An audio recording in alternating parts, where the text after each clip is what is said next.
So something a little different for you today. Not a transmitter, but this, a sort of hoverbikey looking thing. So it sort of looks a bit like the one off Star Wars or any other hoverbike I've ever seen, I must admit.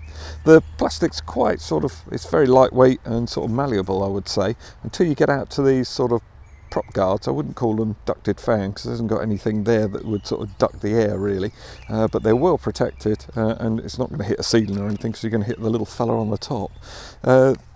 It's a very basic drone, obviously, but I think that could work quite well. No altitude hold, so they haven't mucked about with anything, so hopefully it should fly pretty well. And I'm going to have a look at, after I've done a little test flight of it, because I've not flown it yet, give it a quick go with the man on and the legs on, and then I can pop these off, because this one doesn't actually come with a camera, though they do show a camera version, which you need these legs on, the landing gear on, for the camera version. But I could take these off because it's got these little landing bits here, and it wouldn't get any damage anyway. So and take the man off, so would give us a little bit more performance, I would imagine. But it does look cool as it is, I suppose. Get a little 650 milliamp hour single cell, and that just simply pops into the battery bay area and then plugs in, and it's actually got an on-off switch, which I really like on quads, so that you don't go live as soon as you actually plug it in. You just simply turn that on, and as you can see, you've got the flashing LEDs. It's all ready to bind up to the actual transmitter. If you've got the camera version, then it's got the little connector there, and then hopefully you'll be away. I think it actually is it's got a full Wi-Fi system on it, but I haven't found one on the web yet. They've just sent me the stock standard one. Onto the transmitter, and again, it feels what it is actually. It's quite a sort of lightweight sort of plastic again. I don't think it's going to get damaged or anything. Quite comfortable in the hands. You need 4 AA batteries, and it doesn't get supplied with those. And the whole thing is about £20, so it's really actually quite a good quad for 20 quid, I would hope. Let's see how it flies first of all. These are fake. These are your trim buttons, and this one here, put it up into headless mode, and then pull it down, and it does return to home, and then you should be able to cancel it with the direction stick here, and we'll see how we get on with that. It's mode 2, so your throttle's here, so it's up and down on the throttle. You push it to the right, and it's called yawing with quad, so it turns right, turns left, and then we go on to the direction stick, pitch forward, so it goes forwards, backwards, right and left. When you're in headless mode, that way's always forward from when you set it all up and took off originally. So even when it's at that angle, when you go like that in headless mode, that's forward. So any angle is forward from there. So there's loads of videos out there on headless mode and everything. So buttons on the top, which are quite comfortable. This one changes the rates. It starts in low rates. Press it once, it goes D into second rates, press it again, beeps 3 times into high rates, then it comes back round into low rates. This one here will flip, and you press this and you choose a direction of flip. I think this only flips in the roll action, so I think it only flips right or left, but we'll give it a go. And then on the back here, if you've got the camera one, you've got your video and your stills controls here, so you can activate it from here. There's no means of holding a screen that I could see of, and this is just literally a sticker across here, so there's no LCD or anything on it. I'm going to put the transmitter on first of all, and then the actual quad, and as you can see, we've got a beep beep off the transmitter, and we're bound up because the LEDs have stopped flashing there, and they're actually quite nice. I'll do a night flight with this definitely at the end of the summer, because I just think this thing would look really smart. The only LEDs you've got are the ones underneath, and they're quite tight into the body, so from these angles you're not going to see the LEDs, but you're not going to fly this thing far away. Range testing is going to be 50 meters if you're lucky, sort of thing. And everything looks pretty good. I'm keep looking at the motors, because they actually sort of tilt back in slightly. They're all tilting towards the actual body of the quad, body of the bloke as well.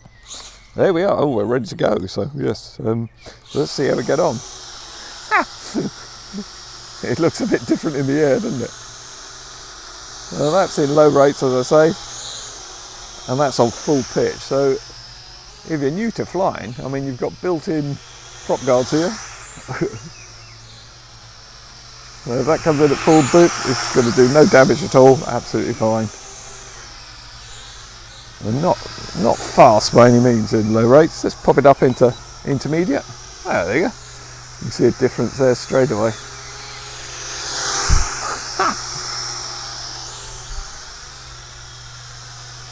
Hey, that's...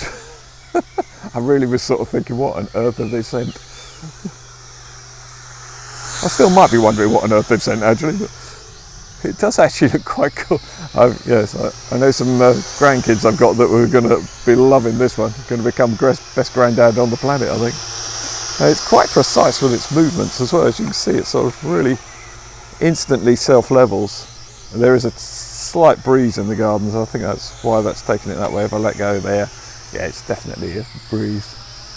And like I say, no altitude hold, so if you don't pay attention like I just did there, it will drop to the ground. Let's try up in high rates. Hey, that's a bit better. It does actually fly really well. I don't know why I'm surprised, because I would imagine quad manufacturers sort of got it nailed by now, really, wouldn't you? That's a good 30 meters, no trouble at all. That's really cool. So I'm going to press this, whoop, and it flips to the right and to the left. Just lose a tiny bit of altitude. I think that was, yeah, just going to lose a little bit. That's nothing unusual. You should flip it up higher anyway. And then I don't think, no, it won't flip forward and backwards by any means. Right, I'm going to give it a quick range test, see if we can get 50 meters. Well, I might not be able to get a full 50 meters because of the motorhomes there, but it'll be a good 40 odd meters. Wow, that's a good 40 meters.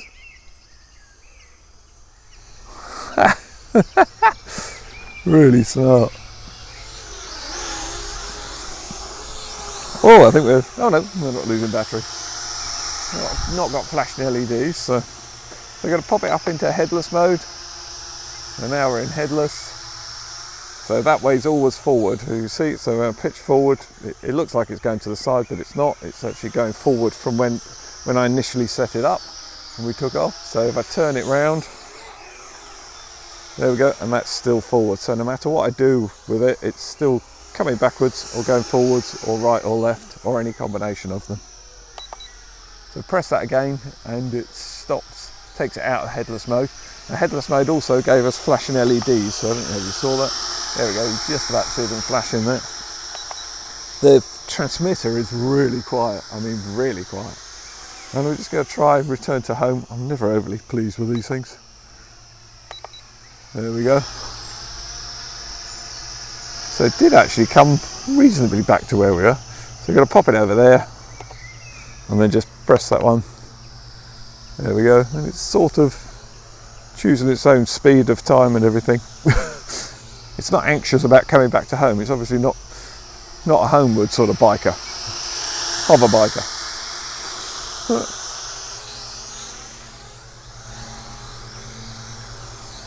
Does seem to lose a little bit of attitude. It's a, yeah, I'm sorry, it's a toy grade thing aimed at just having a little bit of a bash around and a little bit of fun. And like I say, completely safe. You feel, I mean, the guy's totally in control here. He's obviously an experienced pilot. Like I say, you could hit the kids. As long as you don't hit yourself in the face, you'll be fine.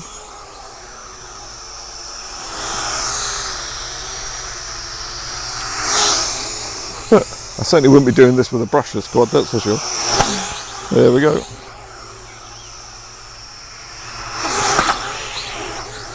Absolutely no problem with it at all, really. As long as you don't get your fingers in that sort of, where the actual prop is, I think you'd be absolutely fine with anything, to be honest.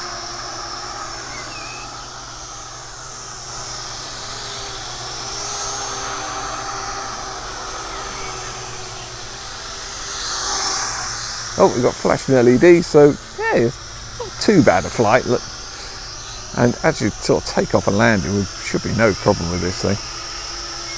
Yeah, lovely.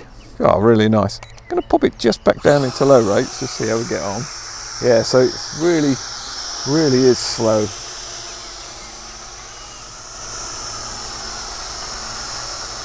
But yeah, for learning on, I mean, I can't think of a lot better. There we go. The battery's really down now. I won't run it any lower, to be honest. That really is, whoops, a little struggle. Just do that with him. That's really cool. What I'm going to do, go and whip these bits off and the little man off, and then I'll just give it a quick go. But 20 quid, I mean, come on. And also you get a USB charger for it, and a spare set of props as well, and a little screwdriver. So, gee whiz, pretty good value for money, I think. Okay, so I've just taken the little fella off and the landing gear. It hasn't made an awful lot of difference. I don't think it's going to make any difference to the performance at all. The little fella's going to go back on top, because I'm missing him already, to be perfectly honest. The landing gear, not so much, and it can easily come in and land on that, which is no problem at all. It's just good. Just better, I think.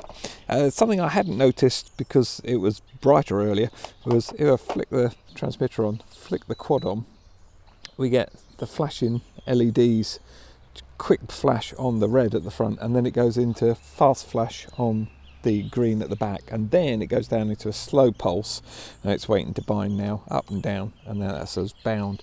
And I couldn't actually see these earlier when it was so much brighter. So let's just give that a quick go. So that's in low rates. I'm gonna just get it up into high rates. I can't really see any difference, to be honest. I didn't think it would be, but it's because there's not actually that much weight in it. I'll put the weights down the bottom for you so you can have a look. I'm missing the little fella off the top though.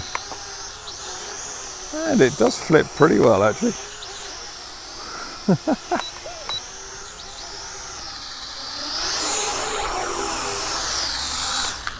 Yeah, nice. I'll put my little man back on when I do the night flight. The instruction manual is really good, really nice and clear. Mine's got a bit screwed up, but it's the call outs and everything are absolutely superb. And if you are new to flying, you would learn quite a bit from here, so it would get you going, certainly. There's a tiny couple of bits with the Chinglish change from Chinese to English, but it's not bad at all. I think somebody that actually English has gone through it and they've just missed a couple of little points. On to the fun bit, which is the actual quad itself, sort of biker, droney, whatever you want to call it. I think it's really smart. Take the landing gear off. If you haven't got the camera, you don't need it. You've got these really good landing gear here then, and it flew really well. It's not really aimed at people who have lots of quads and are experienced pilots, I don't think, unless you just want something a little bit fun, and I'm very pleased to have it in the hangar, because I can play with it with the grandkids and kids and friends or anything come around. They can have a go with it. I'm not worried about it. It's not going to break the bank if something happened to it. It's 20 quid. And at the end of the day, it's pretty difficult to break. I've bashed it a few times just testing it out. Absolutely no problem at all, and everything's safe around it as well, so it is good. That's what it's aimed at, and that's what it does very well. Being a bit techie, if you know, hammer it hard round and you've got full yaw on and full roll, it does start to dip into the ground a bit. Come on. It's not aimed at, you know, somebody who races 250s or anything like that. This is aimed at someone who's new to flying or just wants a little bit of fun with something a bit different. So that's what we have to look at with it. And I think for that, it is absolutely superb. I like it with the fella on, actually. I took it off to save a bit of weight. Didn't make hardly any difference at all. It's did fly slightly better, I would argue. But with this on, the orientation is good, especially when it's away from you. And they actually quote 100 meters on it. I don't think it would do 100 meters, but you don't need it to do 100 meters. I did nigh on 50 meters in the garden, and it was absolutely fine. Never even got a twitch that it was even losing signal. So it has good range. It flies for about 6 minutes, and it's damn good fun. And it's 20 quid, so I think you can't really go wrong with it. The transmitter's really good, worked, you know, extremely well, I think, and the commands are nice on it as well. It just, yeah, for the package, I like it. It's staying in the hangar, and it will be Tiggerized with Tigger decals on it, I'm sure, before the grandkids are finished with it.